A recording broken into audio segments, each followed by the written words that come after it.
Everybody, happy Sunday night. Today is November 19th, 2023. This is Across the Pitch. We decided to switch things up because the Philadelphia Eagles are playing against the Chiefs on Monday, so we figured we don't want to take the spotlight from them. We know everybody's going to rather watch us instead, so we decided to record tonight. Dave, this is actually your idea, so great idea, making sure the Eagles get all the attention they need. So, Dave, I'll go to you first since you're rocking a very attractive jersey over there. How you doing today, buddy? Yeah, no, good. I mean, obviously, nice quiet Sunday, sitting here and watch the NFL. But you can't beat it, can you? Nice lazy Sunday. I love it. Jose, how you doing over there? I'm doing right. I'm glad I'm doing right. I'm doing just fine, I should say. Glad to be back. I mean, it's been, 2-3 weeks since I've been on the podcast. So just busy with, as most of you have seen. And again, I know we get to the end comments in terms of appreciation, what we want to close with. But I think we can all agree that the feedback on the interviews that we put together, right? For those that don't know, Dave and Mike and some other people are incredibly helpful in putting together questions, and I sort of pick and choose and piece together the questioning that we put for players and coaches alike. So I guess a huge thank you to both of you, but also the audience. I think it's been awesome to see the response, and I think it's overwhelmingly positive. So I think that's something we're going to continue to do and continue to provide for the fans. It's just finding the right spot. And I think a few white whales out there in terms of Jose Martinez or, can you imagine the opportunity to interview a Jim Curtin or an Ernst Tanner? That'd be awesome, right? So some more faces that we want to get in front of the camera, but our hope is just to continue to open up these players to all of you. Yeah, Jose, you've done a great job this past, I feel like 2 weeks now, interviewing. We had Marlon LeBlanc, of course, was on in between. Was it, I think, early this week, right? Midweek, you had him on? Was it last Wednesday or the previous one? I can't remember. They're all right sort after of Bueno. Together. Yeah. We had Bueno, and then the following week, Nico, who does PR for the Union, but mainly I think focuses on Union too, right, Mike? Yeah. Nico was incredible in terms of like, hey, he's available noon on Wednesday. Are you interested? Yes. So it was a very quick turnaround after having just posted the Bueno interview, I think the previous Thursday or Friday. So it's again just incredibly thankful for all the great feedback and I think well-received interviews.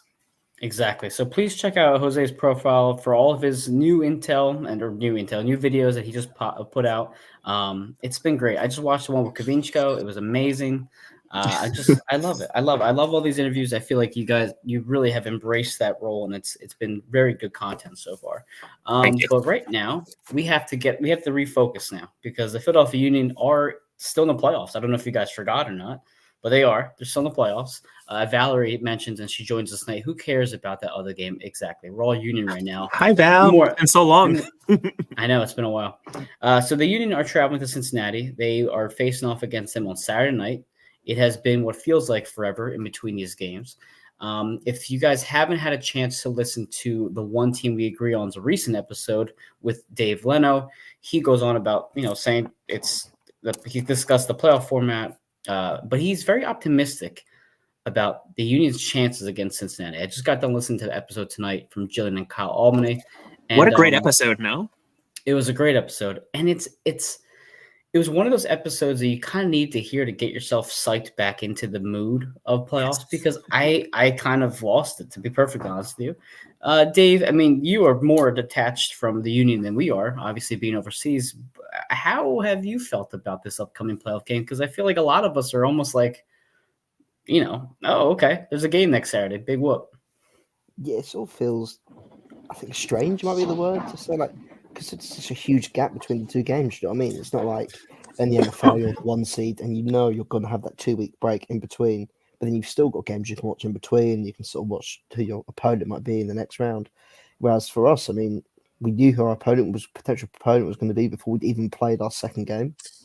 And then we've had, 10 days since that game now. And we've got another week until that. So again, it's like 18, 19 days in between the two games. It just feels really weird. And again, I think a lot of the MLS, one of the Union discussion groups, they were saying, like, is it still the playoffs? Do people remember the playoffs are still on? Like, it's just such a weird system. The whole 3-game format's ridiculous. Hasn't Cincinnati gone like 3.5, almost 4 weeks without a game?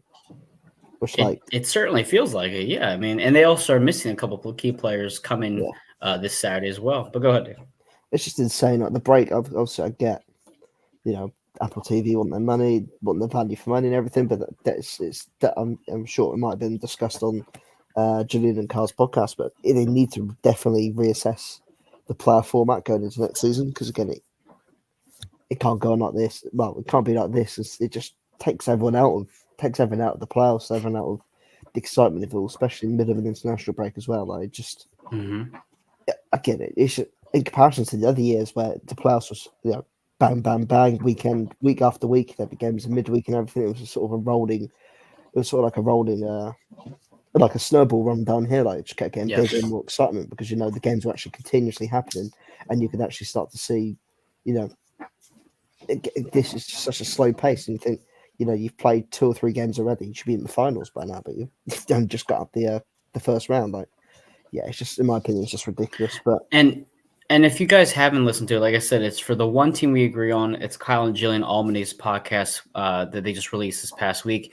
And Dave was very candid about that whole thing, about the playoff system, about his thoughts on it. And he was actually a little bit more critical than I thought he would be. Not that he went out, bashing anything. I think he was just very honest and said, this will be looked at by the people who matter. And I do think that the league will listen to what the fans and the owners and the players are saying, because I think majority of people are really not happy with how this has gone. And to Eric's point, Eric, thank you for joining us. I've seen snails move faster than this playoffs. It sucks. And you're absolutely right, Eric. It's in too slow. And Valley says Dave Leno was great to listen to on the One Team We Agree On. Absolutely, 100% agree. Like I said, it was certainly worth a listen to, but it got me back into the mood for soccer. Jose, I will shoot it to you next. I think you listened to some of it. If not, I would love to hear your thoughts on what you think about this very long pause.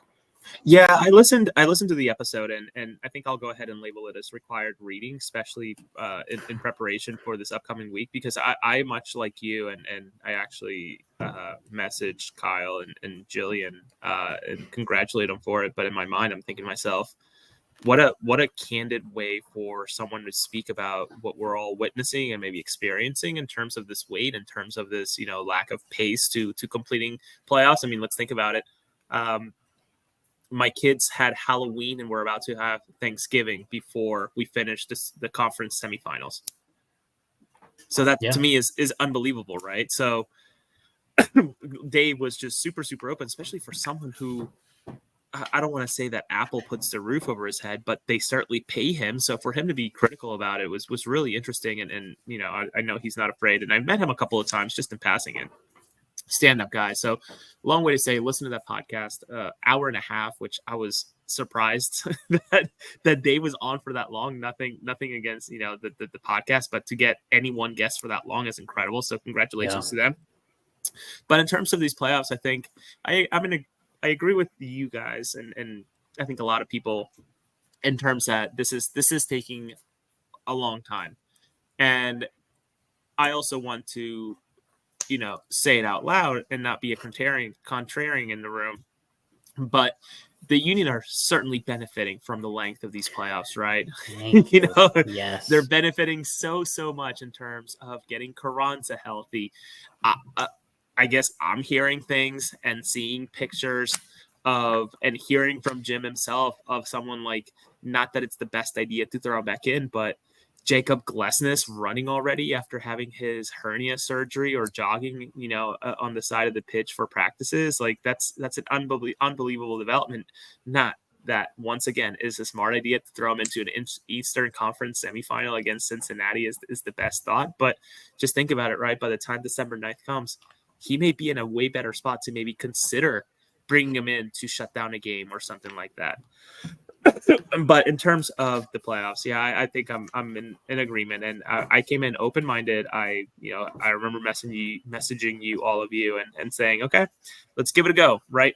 But ultimately, I think that the one thing we need to remember is that, I think league planners will keep an eye out and listen to feedback, but ultimately it, unfortunately, as someone who deals with this in terms of budgets and money lines, ledgers, bottom lines, etc., if they're making money, they're not going to care. If it's losing them money, they will care. no matter Right. what the end product is, just being super real with everybody. It could be the worst format possible, but if it's making Apple money and the MLS money, they're going to continue to do it. So just be ready, brace yourself in case it's a repeat of what we experienced this year, or much like Dave and Jillian's show, shoot, just make everything home and away aggregate, every single stage, and just I'm glad they expedite brought it, that right? up. Yes. I'm glad they brought that up, and I'm glad Dave was also candid about how this has been done before. The best of three, like these change of format. This has all been done before. In theory, it's a great idea, but I think the one thing he mentioned, and we'll obviously talk about other things. This is not just simply a one team we agree on promotional episode, by the way. But they did do a great job. The one thing he mentioned was how the owners really do need to speak up, because it's their product is the players, right? The players are their product. They're where they're making the money from. If the players are limping into the playoffs, there's a lot of reason for them to be upset by that. So I hope they finally wake up and see that and everything. And Eric brings up a comment here.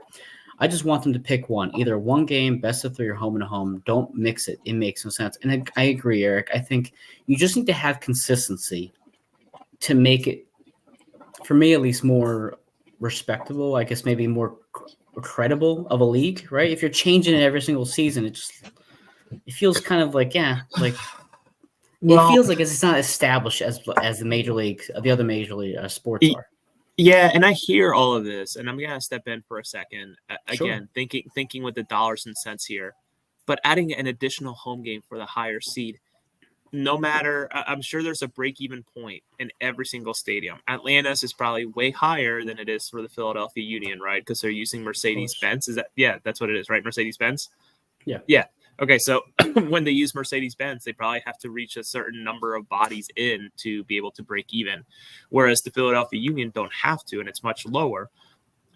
I think that Sugarman would have loved to have a game 3, despite his team, maybe having their advancing in the playoffs on the line. He would have loved, considering the way that the Union have tracked in terms of getting bodies to seats, albeit slow for game 1. I was there, and it took a while for that stadium to fill in, but once it did, it was a solid 18,000 people. Yeah, probably. I think it would have been the same for a game 3, right? Whether it was a weekday or a weekend, I think that Jay Sugarman would have been thrilled. And again, a long way to say, and I say that often, so I apologize, but those teams that did experience a game 3, I bet you the owners are thrilled, especially those that were the home team that advanced, right? Because they were able to sell beer, they were able to sell food, parking, etc.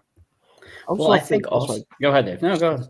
Obviously, from an Apple TV perspective as well, I think obviously we've seen in previous years of the playoffs, because it's one game at a time, the MLS has been able to somewhat spread the game out more, so you can literally have essentially one game prime time in its own standalone slot. But obviously, with having a best of 3 series, we've seen quite a few times like games clashing with one another. And I mean, of course, you can make the argument. Of course, the MLB playoffs has games clashing at the same time.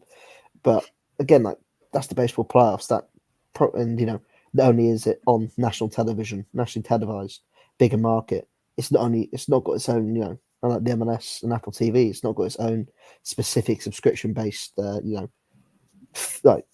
standalone website you've got to pay for. Again, I'd be interested to see how Apple feel about the viewing that they've got for that first round. Imagine that's probably a perfect segue, right, Mike? No, that's quite literally what I was about to say. I think another thing that David mentioned was, and I completely agree. There is something to say about flipping through your TV on a Saturday night or whatever night of the week and be like, oh, the Sixers are on, or oh, the Union are on. Let me watch the game. I mean, listen, I do it all the time with college basketball, or even Saturday, Dave. I was watching Gillingham on Saturday. I was cleaning my house. I put the TV on. By the way, they won. It was a solid win. Repping the boys out in England. It was one of those things where I put it on because it was on, and that's sometimes how you get fans. It's just, oh, they're on PHL 17 every single week. Oh, I remember that they're on, and I put them on, and you don't have that anymore. Even for my coworkers. My coworkers know I'm a diehard Union fan. Do they give a shit? No, not really. But there are times when they would say, "Oh, if the game was on, I would have probably watched that game against Orlando because Mike hyped it up all week." And you don't have that because now they have to have a subscription. All that stuff. It just loses that ability to attract a casual fan, because right now the casual fans are not as invested to follow for as long as this season has gone compared to the three of us who we obviously have to do this for a living. Jose, go ahead. Yeah, and that's I think what I was getting at in terms of a segue, Mike, which your point's Yeah. totally valid, right? I experienced that with coworkers, especially I work at Ursinus College, the tennis coach, Peter Smith. Once he found out that, I do this, right, in terms of a hobby, podcasting and covering the team and being credentialed, etc., he was all about it. But then he asked me, why can't I find the games on PHL 17 anymore? It's just like, well, let me tell you about this, right? So 20-minute conversation over lunch. He's like, wait, so I have to pay additional money to watch the games that I was getting for free because I lived in X area or whatever? It's like, oh yeah, sorry, Pete. And I gave him my code that came with my season ticket, one of my seats or whatever, and he used it. But what I was getting at in terms of a segue, Mike, is, and this is maybe not a test, but a sign of things to come, where the Eastern Conference Final has been announced to solely be televised through Apple TV. So say the Union make it past this game against Cincinnati, it is only going to be through the Apple TV MLS side of things. And that's shame. Difficult. That's a difficult thing to swallow, because you think it's not going to be a home game if the Union make it. It's either going back to Columbus or going to Orlando. So it's not a home game where you're packing 19,000 of your, 20,000, whatever, of your most loyal fans. It's going to be a mishmash of people who travel, which I know there's plenty going to Cincinnati. But then what are the numbers going to be for that game if the Union make it, right, to Orlando or Columbus Crew? Sorry, I don't know if I said Atlanta or not, but Columbus is what I meant. So it's interesting. So I wonder if that gives us an insight. Can you imagine? And I hope they don't, but can you imagine an MLS final being locked behind the Apple paywall? It's unbelievable, because so Mike, before I read Eric's comment, my coworkers last year did watch MLS final because it was available to them to watch, and they said it was one of the best games ever, and they were hooked immediately. And now there's a paywall. So Eric says, add in the underwhelming attention from 97.5. There's virtually no difference between now as a home station and before, when they were on The Gambler, which I agree with. Yeah, you want to attract casual fans. This is how you get lack of attention at the U.S. Open Cup. And Todd mentions, and it's really difficult for bars to get the games on at the restaurant because of the Apple deal. Spot on by Todd from the Free Kick Pod, the best podcast Maryland has to offer. Union or soccer or anything, just the best, of course. Todd's the best. I heard some Wish.com podcast called Doopy Brothers or something, some other Maryland podcast, not nearly as good as this one. No. We're hyping up our podcast friends today. And actually, I want to say a hello to Just Fans Podcast. Saying great show. I appreciate y'all joining us tonight. But it does. It takes away from the casual fans, and it's a shame. And for the final, which is where you attract the most fans for any sports, Super Bowl, NBA, whatever, that finals always attract the most fans. It should never be blocked by any sort of restriction. It should be out in the open for everybody to watch. And that's, by the way, that wasn't an announcement in terms of what's going to happen. No, right. About any stretch, but it's already sort of giving a hint of right, like the Eastern Conference semifinal, for example, is gonna. The Eastern Conference final is now announced to be behind a paywall.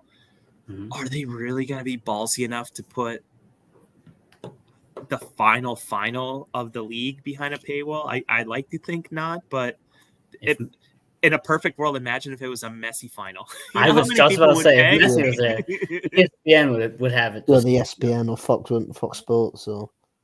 Mm-hmm. No, what I'm saying is, if it was a Messi final, I can imagine Apple saying, "You will pay for this, whether you want it or not. You will pay for this." And I bet you that they would come up, and Apple would be smart, right? If they are going to make it behind a paywall, well, a one-day subscription.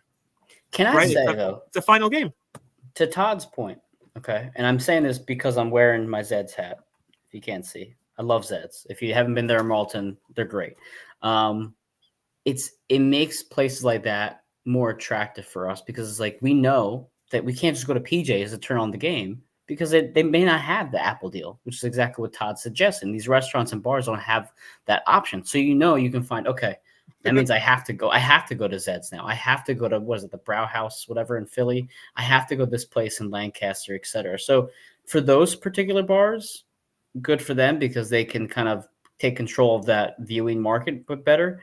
But at the same time, I would like to go to just Redstone or something right next to my house and say, hey, can you put the game on that TV for me, please? While I have these, Can you imagine going to cauliflower Applebee's? bites? Go to Applebee's Listen. or Buffalo Wild Wings. You're like, do you have Apple MLS? Can you put the game on for Well, yeah, me? I mean, Buffalo Wild Wings Back out is your a laptop and sports go. bar. Yeah. So Yeah, back at your laptop, I got the HDMI cable, just plug it in the one. Dude, I'd get tossed out of there like the Fresh Prince of Bel-Air out of the taxi. You know what I mean? Just be launched out of whatever it was. Yeah, just be tossed out of it. Oh, Yeah. But listen, I mean, go ahead, Dave. No, go ahead. It'd be a shame though. I mean, as sort of Jose said, you could see it happening. Obviously, Apple being like, Yeah. well, I mean, again, I think especially we saw with the MLS Cup final last year, and I'm sure it'd be the same issue. You get the fair weather fans from the cities who don't really care about the MLS, but if their team gets to the final, the team or where they're from gets to the final, it's I'll watch it and I'll represent the team for the night. And you're not going to get that now. I think we all saw on social media when the Union got to the MLS Cup final. It was loads of people I've never seen tweet about the Union during the regular season, all tweeting about the game, saying how great the game was and everything. Go Union! You get that with the Phillies. This fast Phillies playoffs, Dave. It was like people I haven't seen posts on Facebook in 6 years. We're like, I'm at the Phillies game. I'm like, since when do you give a shit about this team? But go ahead, Dave. That's what I mean. It's just if they block if you have to pay for Apple TV to watch the MLS Cup finals, it'd be ridiculous. It would just be harming the league from picking up perhaps new viewers, new fans. Do you mean even if people just buying a jersey for the final, or people buying a jersey because their teams won the final, do you mean it's just killing their chance for extra revenue and more popularity? But I think I liken it to the Champions League, obviously the biggest club competition in the world, changed hands of viewership in England. So for so long, it was on Sky Sports, but then one of the local one of the national free television channels, Freeview channels we've got over here, would have a game on every single night, every night the Champions League was on. So again, the fans who didn't have Sky Sports still had access to watch the games on over here was ITV, so they could watch one game a night on ITV. You'd think they would do something like by geography, right? Like region locking. If you're in the Philadelphia area and whatever other team, I don't know, say talking about Kevincho earlier, say Kansas City finds its way to the final.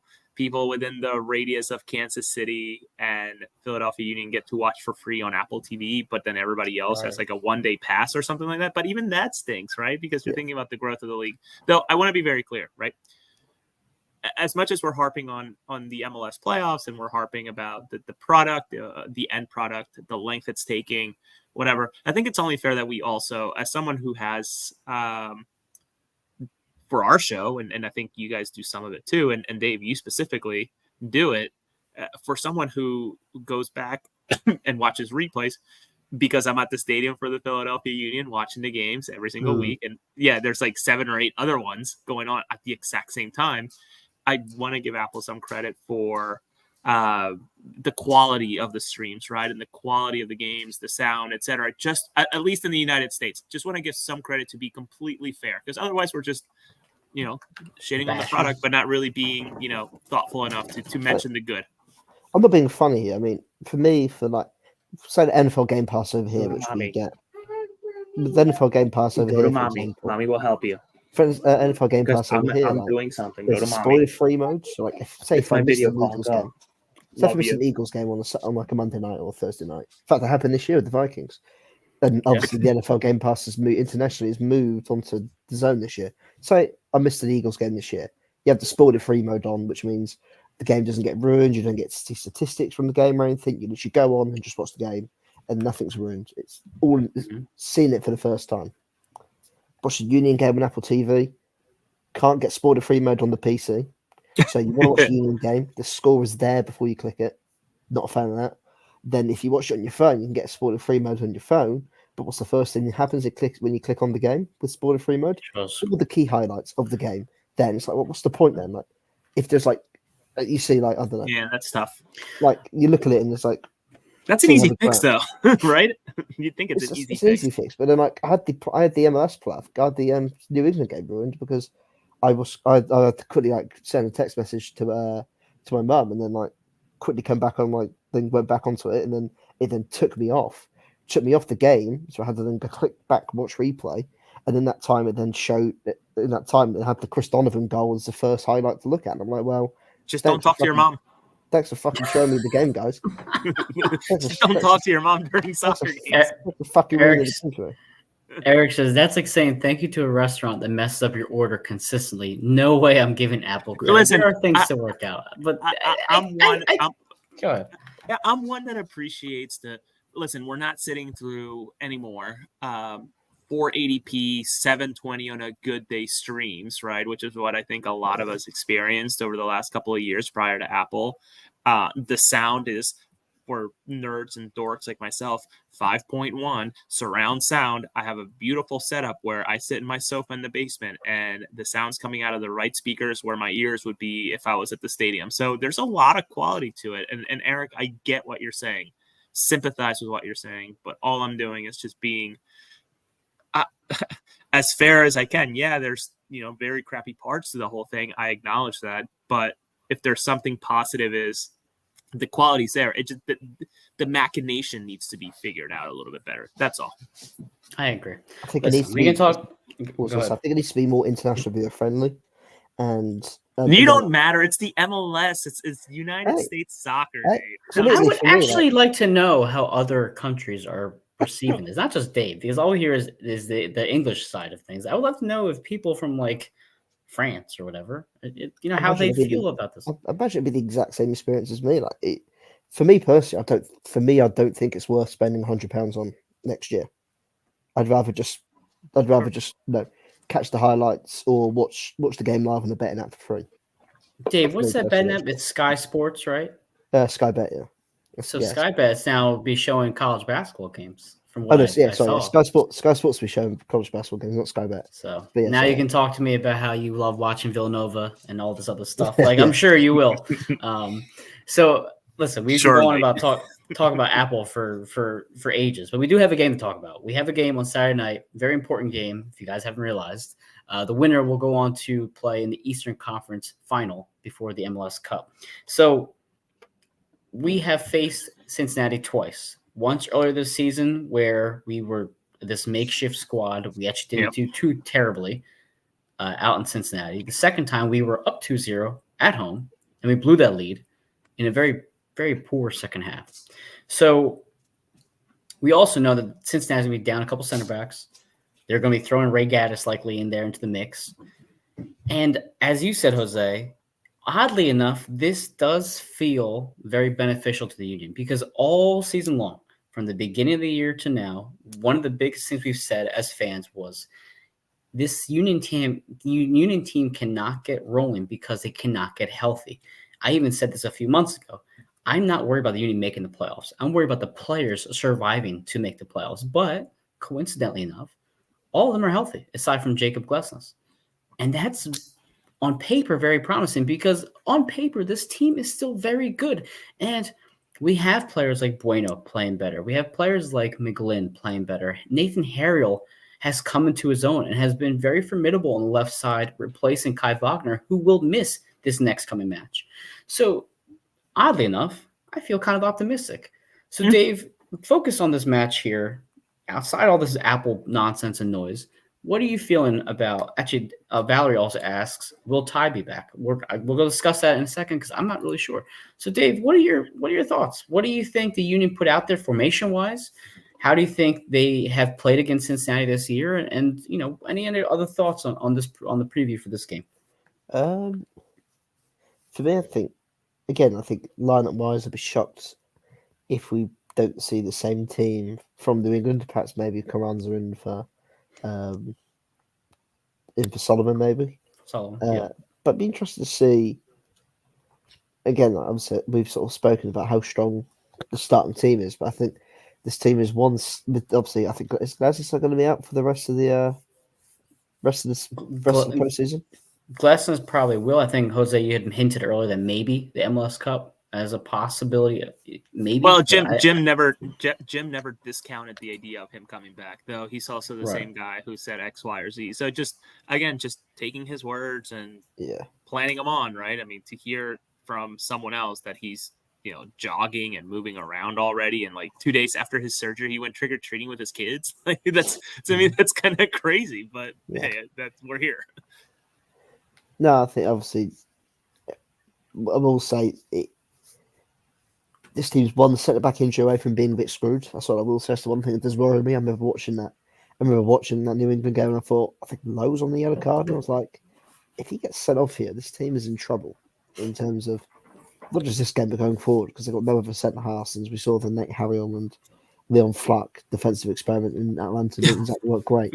But I think, again, like pure lineup, I think, again, we sort of look at the two games in in isolation this year. Obviously, the first game, I think it was like freak Leon Flack incident where he won the tackle, but I think he didn't manage to get his foot all around the ball, so he sort of knocked it on.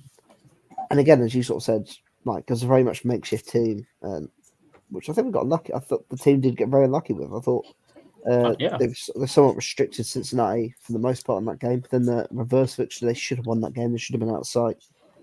Two really poor goals to give away, and I think I remember raging about the goals. No Lucho for them that game too. Yeah, no Costa either. But I think I remember raging about the goals, on the train when I saw them happen. And I watched it on catch up, and I remember raging on the podcast. It was just two poor goals to give away. I think you look at, again, two games that the Union could have easily probably got a more positive result out of, and I think that is probably something that we should take confidence into going into this game. Is that the fact perhaps Cincinnati have been good this year, but they've been on a bit of a downward slide heading into this postseason. And again, the two games that Union played, you probably argue the Union should have got 4 points out of 6 as opposed to just the one. So I think they've certainly got an opportunity here to perhaps go in there and cause a shock, especially Well, like I said, I mean they're fairly evenly matched. What it feels like over the last season and a half, they do just play close matches together.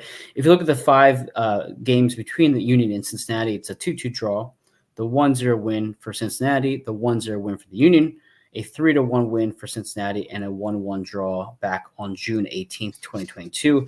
On paper, though, statistically speaking, the goals for both clubs are tied at 57.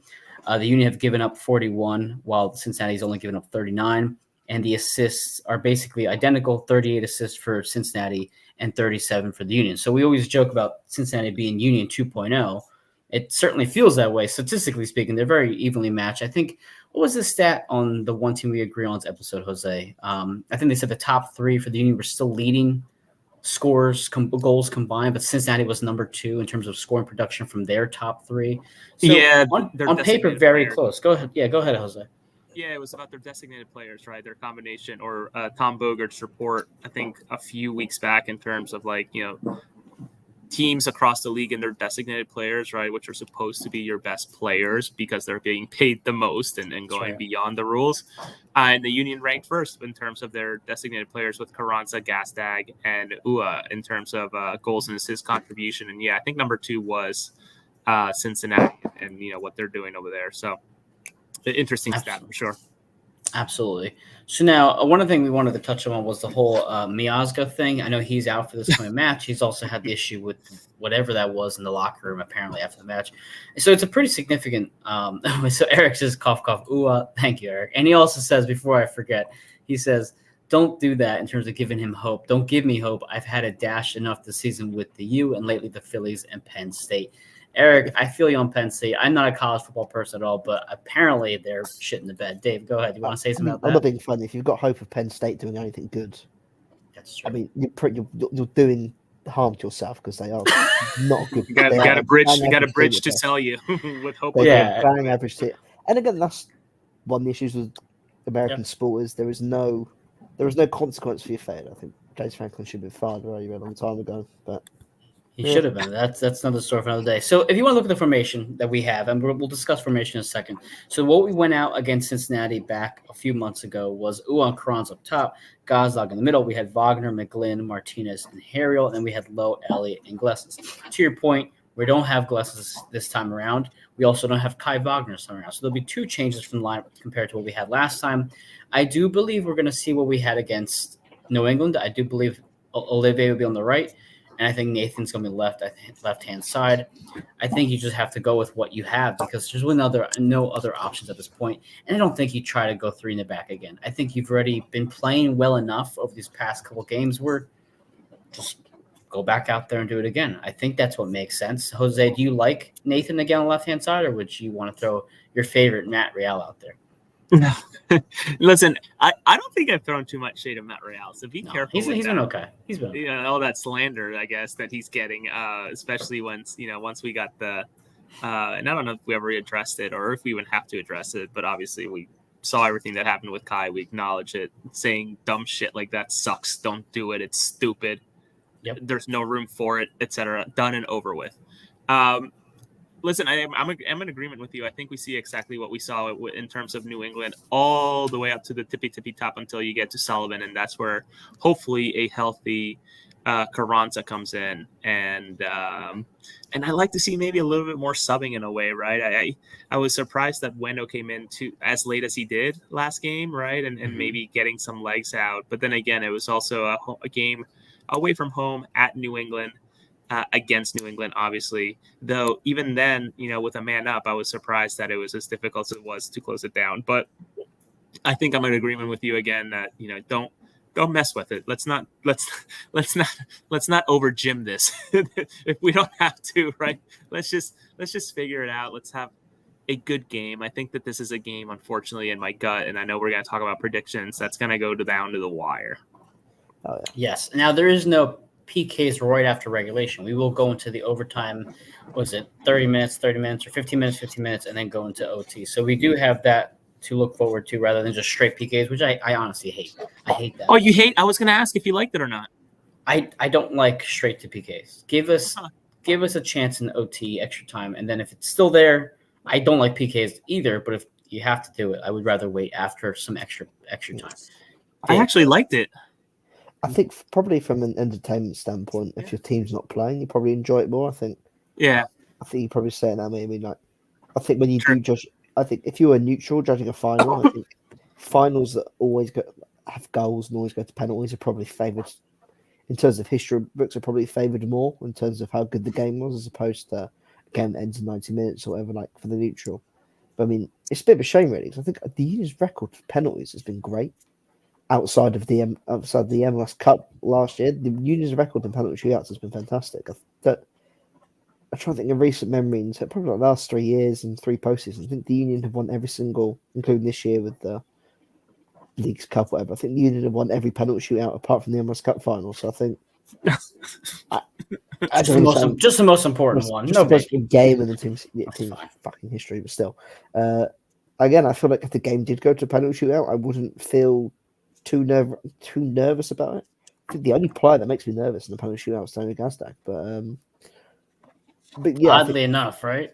Yeah, oddly enough, I don't think he scored a penalty in the League's Cup, in the shootout in the League's Cup. Funny enough, but I think for me, I think I'd be confident if the Union went to a penalty shootout on next Saturday. And to be honest, if you told me that this game went to penalties, I probably would say, okay, fair enough. I mean, I'll take that if you told me the game. Well, yeah. I mean, if you're looking at Blake versus Salentano, of course you're going to take who is most experienced, who's had a fairly decent record against PKs as well, which dates back to the change in goalkeeper coach, which I think is something that Todd Lewis actually brought up to Blake in person, if I remember correctly, highlighting how the goalkeeping coach has kind of helped up those numbers for PKs. But if you look at as well, I have another comment here from Eric. Still would prefer a W in regulation or extra time. I agree. I don't want to go to the stress of PKs. I really don't. Get it over. Dude, I couldn't handle it. There's no way I can handle another PK shootout. My heart cannot handle that at all. Not looking forward to that. I mean, 100% I'd take a win. But I think if you said to me it would go to PKs, you get a draw. So okay, fair enough. I back the guys that they've done it enough times that they can keep their composure. Well, you just don't want You don't want Curtin to get overly cute with this formation. And you want the Union to come out as just really strong in the first 15 minutes. Because if Cincinnati goes up in the first 15 minutes and takes a lead early on, I mean, the hope for this team coming back is just sinking as every single minute passes.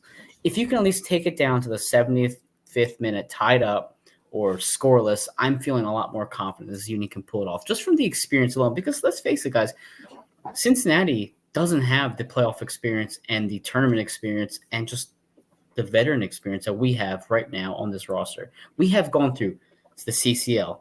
We've gone through Leagues Cup. We've gone through this long season. We had MLS Cup last year. If there's any team that can do it, it is the Union. And it does feel like they're being kind of discarded because of how well Cincinnati's played all year and how Columbus has played and how Orlando has kind of taken the league by storm, quietly speaking. They're actually playing really well. And nobody's great soccer. Yeah. I honestly think Orlando's going to win the Cup, if I'm being completely honest with you. So it does feel like the Union are being forgotten, but there is some value in experience and having those miles on your legs and knowing how it is to play in those types of environments. So, Jose, I mean, if we can talk score prediction. I think we're all probably going to suggest a Union loss, maybe. Do you think that Union loss? See, it's interesting because I still recall, and it's still bugging me, right, where we had the Toronto comment from Jim, and then we also had the comment about the practice facilities that were just so whatever. It was a tough situation. And then the last time that Jim commented on the wealth of riches that other teams have versus the Union, right? Toronto with all the players that they have, and Jim saying, we don't have a player that scares the shit out of people. We just have a collective of players that do that, complaining about the practice fields. But then the one comment that came out after the draw against Cincinnati at home was, well, they brought in a $7 million player to do $7 million things, right. which again scares me if that's the mentality that Jim had after the game. I hope that he's moved on from that quickly, right? Because this game is quickly approaching and you can't have that in your brain going into it. I'm actually maybe cautiously optimistic. I think that despite statistics on FOTMob saying that, the Cincinnati is well ahead in terms of, predictions in terms that, 61% of people think that Cincinnati will win over 32% the Union, and then a 7% draw, which obviously goes into extra time, etc. So I don't know why a draw is even an option when there has to be a winner, but alas, right. It's FOTMob, right? Yeah. I'm actually cautiously optimistic that I think the Union will play a very compact game away from home, and they'll just do what they do best, which is try to score a goal on the counter. Though I long for another display like they did in before the penalty shootout in LA, where if you watch that MLS final again, the Union were manhandling LA for like the first 35, 45 minutes, and it was just so apparent that the Union were in it to win it. Hopefully we have something like that against Cincinnati, but lasting 90 plus minutes, not just, a half or 50 minutes. Absolutely. And, to credit Alejandro Bedoya right here, because I've watched his recent pregame speeches. So you can see they always have the camera in the huddle. It seems like despite all the distractions around the team right now with the Kai Wagner situation, both contract and his own doings, even the Alejandro situation with, as you said, his own thing. It does feel like the team has rallied together. And I think on the one pregame, the huddle speech, I think at the home match, he mentions, like, we're in it for us. We're here for us. We got to do it together. And it does seem like the team is hitting their stride at the right time. You've also had goals from Ua and Donovan. And that does matter. I feel like getting those two on the board does matter. Just bringing up some kind of positive vibes for the strikers. Valerie's very optimistic. The Union win by 1, 3-2. So wow, it's a shootout. She has a barn burner of a match out in Cincinnati. And Eric says the team was built different last year. Confidence is a factor. This team doesn't have that. I would have agreed with that before the Revolution playoff series. I think there's confidence back a little bit. Statistically speaking, Eric's wrong because 92% of the minutes came back. So it's not that different. I argue this team could be a little bit more dangerous than we were last year because Leon Flock is not as involved in the lineup. And I think having McGlynn be a little bit better this year, I think Bueno being involved more makes his team more dangerous. And I do think that Nathan Harrell does bring a different piece that we didn't have last season in terms of just how well he does off set pieces, because he has been very dangerous in the air. Dave, what are your score predictions or thoughts on them? I think so. Just to go back to your point earlier, sort of saying like, if the team can get it some 0-0 or be level by about the 70th minute, then perhaps go all out and go for it. I think that where this this is probably where the playoffs are a bit different. Now, of course, that's a risk you take, and then if you do go all out, all guns blazing, and then it goes to extra time, you've got your attackers on the field, then it sort of leaves you a bit short-handed at the back. But I do think this team is probably, I think we've seen it, is better suited to a playoff format more than other teams because, again, I mean, especially away from home, obviously, we haven't actually seen a road playoff game for quite some time now, actually. But I mean, again, like on the road away from home, like this team can frustrate teams. We've seen them do it this year. We did it in New England. This team can frustrate teams, and then especially in the playoff format when the pressure's on, when you do start to frustrate teams, you start to have that low block and make them try and break you down. The fans start to get edgy. The fans start to get frustrated, and the game becomes perhaps a bit more stretched for the Union to catch teams on the counter attack, which perhaps we haven't seen at times this year. But I think, as you sort of said, Michael, this team does go down, it's big trouble because again, big trouble. I think the Union need to make sure they have the outball. Need to have the outball for them to get up the pitch. Whether Uar and Carranza both commit to step top, or one stays at the top, the other comes in a bit deeper to try and get the ball. But I think they need the outball just to keep the game a bit more stretched so they don't get themselves pinned in. Result-wise, I can see it going to penalties. I really can. It feels like a game that's got penalties written all over it. I'll go 1-1. Union win the penalties. Listen, last year we had to have a Leon fluke of a goal just to even advance the next round. So fluke, that was quality. Yeah. That was extra time. No, there was Leon Flock's goal. Was it extra time or was it during regulation? I can't remember. I think it was regulation. It was that weird, just hacked at it with his left foot. No, I think so. I thought it was extra time. Eric says, if Cincy scores early, I see a 2-0 or 2-1 loss. But to your point, this long stretch off will kill the momentum they had. So that is a factor. I can see the Union winning. 21 days. It has to be a late score. They've had 21 days off for Cincinnati. Yeah. It's been 3 weeks for them. We've had, 18 days? Right? Yeah. That's amazing. You know what's funny is because just to maybe save you from the comments, did you say that the Union have never won on the road for playoffs? Me? No, I thought Dave said that. Oh, he says he hasn't played a road playoff game. We haven't played the road playoff game in a while, apart from the MLS Cup final. I don't think we've actually played a road. Well, just last week against New England. Well, before he's saying before the I'm sorry. Thank you.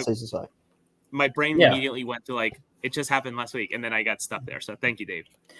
Well, no, I feel like in the past I would be very concerned about the Union having such a long break before any match because we've seen them struggle out of breaks before. I do feel more optimistic this time around, and I think hearing that Cincinnati went through an even longer break and dealing with all that crap they're dealing with, all I care about is the Union seeing the issues at center back that Cincinnati has and finding ways to exploit them. We've seen this team have advantages over other clubs and not exploit them as they should. Look at all the times they've had red card advantages and they just can't seem to put the ball in the back of the net. So as long as they go in there, they give it a good show, they actually look like they're trying to take advantage of that absence for Cincinnati. I will be okay if they lose, but at least they gave it their all. I am not as optimistic as you guys. I do think it's going to be a 2-1 Cincinnati win, and in regulation they take it, and that's fine. But if you said 2-0, 2-1, I wouldn't be completely against it as well. There's some optimistic growing there. November 4th was Cincinnati's last game, and that was the penalty shootout against New York, who I thought had probably the better game, and again, also gave us the excitement behind Matt Miazga and all that shithousery of him, doing hearts to the opposition in New York and getting his second yellow card during the PK shootout, which was, led to a very interesting situation, right? With the rules were he got a yellow during regulation, but because he was on the PK, it cleared out yellows, so he got a second yellow the match. Mm-hmm. But then because of accumulation altogether, he misses this match. So it's just the weirdest set of rule, flow chart to finally get to this. So just to say November 4th, man, 21 days is absolutely correct. What a crazy stretch. Eric says the long break helps the Union and not just injuries. My God, you give me hope, son of a. That's what I do. I really in just to have your feelings and emotions crushed. So again, just to to address Val's question quick, Ty should be back. The last game for Israel, which they fit in 4 matches, is November 22nd. So he should be hypothetically back. I must admit, I haven't had a great handle on how things went with the international break outside of Jesus Bueno and then Jamaica having their game postponed from 7 p.m. to 8 to 10:30 to then the following day at 10:30 in the morning and then finally going and playing. I don't know how Israel has done. I think that they did poorly enough that they're out of Euro 2024. But also, this brings another point. Congratulations to Daniel Gastag. We're going to miss him for at least 3 matches for the group stages of Euro 2024 next year. Imagine it'd be a bit longer, wouldn't it, with all the probably going into the camp for the the warm-up camp and everything as well. Imagine it'd be gone. So maybe 5 weeks. Yeah, 5-6 weeks at least. Probably because Ty wasn't involved in the obviously the second New England game either. I don't know if there was a reason for that or.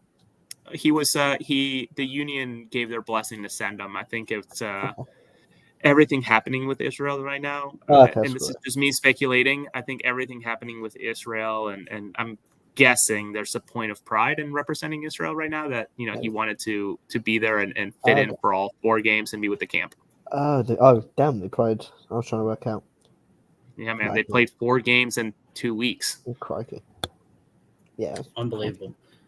It's a lot of soccer. And then next year, if we make it as far as we can, there will be about a 1-day break between this season and next season, and then right back at it in January. So anyway, this is Across the Pitch. We are fairly optimistic now after kind of discussing everything about the Union. I know Eric's going to be 5-0 win for the Union based because of how we've made him feel tonight. Before we close out the show with our final thoughts, I'm going to read the sponsors real quick because we have to. We have AllState Insurance Agency-Debora Sigler at 6750 Iroquois Trail number 3 in Allentown, Pennsylvania, specializing in insurance for auto, home, renters, life, and much more. Get a quote today by calling 610-395-6100. We have Vinny's Pizza. Discover a new favorite trying their top pizzas in Allentown, plus pasta, salads, calzones, sandwiches, and more. Check out their menu at vinnyspizzarestaurant.com. Stuffed to the Grills, offering a unique twist on a traditional sandwich shop, homemade hot and cold sandwiches, salads, appetizers, or baked goods available for all events at stuffthegrills.com. If you're doing an away Union watch party at your house, call up Stuff to the Grills, get it all catered. It's a great, great place to go. Then you have Manscaped. Get 20% off by using the code AATSports at manscaped.com. And that is our sponsor, Reed. So before I put this last comment, Eric says 7-0 with Bedoya hat trick. Let's go. I love it. Jose, final thought, and we'll close out the show. It's been a long season, and I know we're going to have a post-mortem, whether it's after December 9th or after this weekend or after December 2nd, where we hopefully go to a conference final or we win it all on December 9th, or we come in second place. It's been a long season. And again, I know we say it every single week, and I think we have to, because without people listening and watching, we wouldn't really have a show. I think we do it. We just talk into the void. But just a huge thank you for everybody who's been watching. I know we're trying to keep this under an hour, and I'm not just vamping to get it there, but thank you to everybody who watches, listens, and on a personal note, I think we'll continue to see some more of these interviews. I think that the confidence from the Philadelphia Union PR team's there. I think they've seen the good product that we've been putting out in terms of our conversations with players. And I know in talking pre and post with the players themselves in their native language, they've appreciated the opportunity to finally be out there, right? And sure, the Union do an okay job in terms of providing them avenues, but there's nothing like sitting down with someone and speaking your native tongue to actually express what you're feeling or what you're going through this season. So again, thank you everybody for giving feedback, liking, sharing, etc. Always appreciated. Yeah, Jose, this is your first official year with us, right? Your full year from season to the end to beginning, right? It is. And it's crazy that I chose, or it happened to be this one, considering, dude, I actually stepped on the scale after the year that we've had, right, with Leagues Cup, because that was 7 or 8 games in like a month and a half, and right? You went to DC for one of those, and that was in DC for one of the games. The amount of beer and food that I ate in that month, and then as the season progressed, etc. Never mind Champions League, now Champions Cup. Dude, I gained so much weight that it's been kind of like, what a season to get involved. Just crazy with how much we've had to go back and forth with the stadium and whatnot. But yeah, first official year, and it's been a joy, guys. I really appreciate your patience with me. Yeah, this is now our third season, Dave. I think I'm losing track at this point. Yes. We came in the year after the COVID year, so we'll be that 2021, right? So yeah, this has been our third season, entering our fourth season. So Jose, it's nice to have you for finally the full year. Yeah, no, your content's been great. Your videos and your interviews are being well received across the board, which is excellent. And I'm excited to see what we can do moving forward because there is a lot. It's a lot to do, and I think on your interview with Kavinchko this past week, you guys mentioned how it affects your everyday life. We all have families. We have, you guys are, married. You and Kevin are married. We have children. Dave, you're obviously 5 hours ahead of us, so of course it affects you, and you're covering Gillingham on top of that. So it affects our everyday lives, and for us to make room and time for it is very difficult. So having you as our third chair certainly helped me out a lot in terms of, you guys personally have known the year I've had so far. So it's been a nice break for myself as well. But again, if you guys haven't checked out his videos yet, Jose, correct me if I'm wrong, your YouTube is Jose Nunez 1991. I think so. I honestly just hit publish from the video editor, and it shoots them out there, and all I have to do is just hit publish and Eric, or whatever. Your best part of the season so far has been the Manscaped commercials. You're absolutely correct, Eric, 100%. And thank you, Val. One of our favorite commenters and friends now, Valerie. And Dave, your final thought, man. What's going on over there? I mean, obviously we've got 3 minutes, but 3 minutes short of the hour. So I mean, if I just sit here and list my 100 favorite uni moments in the last 3 years, I'm sure we'll get there. No, in all seriousness, I think it's been another year. I think again, as you sort of alluded to, Mike, things changing a lot, and I think it's a testament to you guys and the support we get for the podcast is that we've had a lot of stuff going on this year, all three of us. Things change all the time. We've all had different circumstances, and we've managed to consistently put out our product week in and week out, which is a testament to both you guys, especially obviously being over there at the stadium, covering every single game each week, and every home game each week, being there, getting out your content, whether it's at the presses.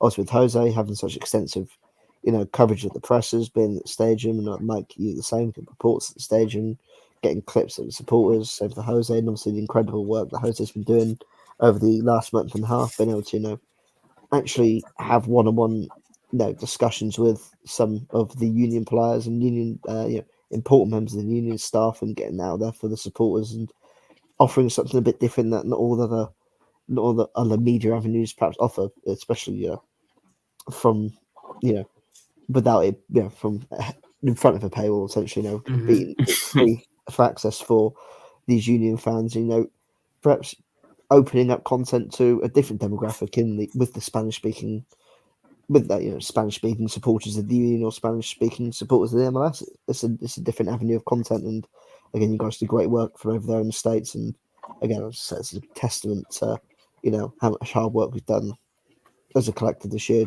to keep the podcast going week in, week out. Of course, I work nights, so for me, sometimes the podcast isn't available, and again, having you two there to, continue doing what you're doing is massive for the brand, and we keep doing what we're doing.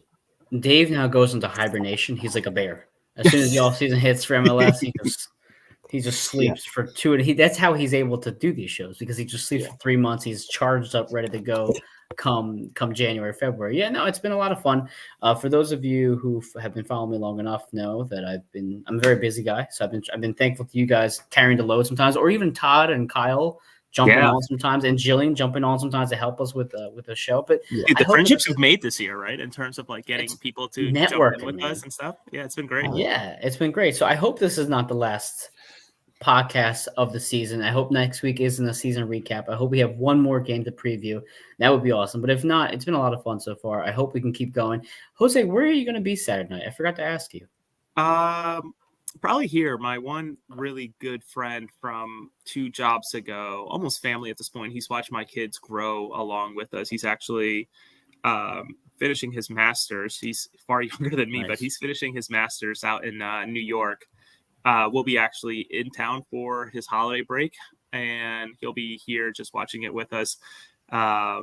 Hopefully a victory, but we'll see. Awesome. Good to hear. I don't know where I'm going to be at. I might go to Zed's. I actually have family coming from Mexico on Wednesday. They're coming for the holidays. Haven't seen them for almost 9 to 10 years. So I'm excited to see my aunt and uncle. They're visiting this coming week. So again, we're very busy. All of us are very busy all the time. But if you haven't checked out our stuff online, Dave does great work for both the Union as well as Gillingham. So he's at Dave GFC Miller. Jose is Jose R. Nunez 91 or Jose Nunez 1991 on YouTube. He's putting out great content, videos, interviews. Just you're always on some sort of tweet about some sort of player from some sort. You're always on. Yeah. Before I forget, I think this is a very quick announcement. Whether we win or lose, if we lose this week, if we lose on December 2nd, if we lose on December 9th, I know I will. I can announce this. I will most definitely find a way to step away from my actual job to be in person for the end of season media presser in person, where they usually make availability with Ernst Tanner, Jim Curtin. I know some teams have also done some players. My understanding is that the Union don't typically do that, but I will absolutely be there. Not sure about you, Mike. I know your job is not maybe as flexible as mine, but I know I will be there regardless of when it is. Hopefully it's after December 9th. I am very envious of your job sometimes. There are times when you're like, I'm going to take this press conference at 12 o'clock. I'm like, I have 3 things to do all at the same time, and I don't know how I want to do them. My job is extremely my job also comes with situations where, like, hey guys, forgot to tell you, I'm in Arizona for 3 days or maybe 2 days only, and then I'm flying back. So sometimes it's not as pleasant as it seems. No, well, that's true. Yeah, every job has its things, but no, your job has offered a lot of flexibility, which is again has helped benefit you with growing your own personal brand as well as the AAT sports brand. But last thing for me, again, I am Mike Barrera. You can follow me at mbarrera1323. I'm also on TikTok at the same exact handle. I have been dabbling, if you haven't noticed, guys, on Twitter with Big East basketball as college basketball is. You're getting that itch, Mike. You're getting that itch. Well, I'm not trying to spoil something, but come conference play, I may be actually helping cover one of the Big East squads in the area for another site. So we'll see. I'm going to keep my lips shut on that. I might be getting credentials, hopefully, if everything works out okay. Yeah. So again, we'll see. Again, guys, this is Across the Pitch. Thank you for all guys commenting, all the guys and gals commenting. Appreciate it. Saturday night, Philadelphia Union taking care of business out in Cincinnati. Have a great evening.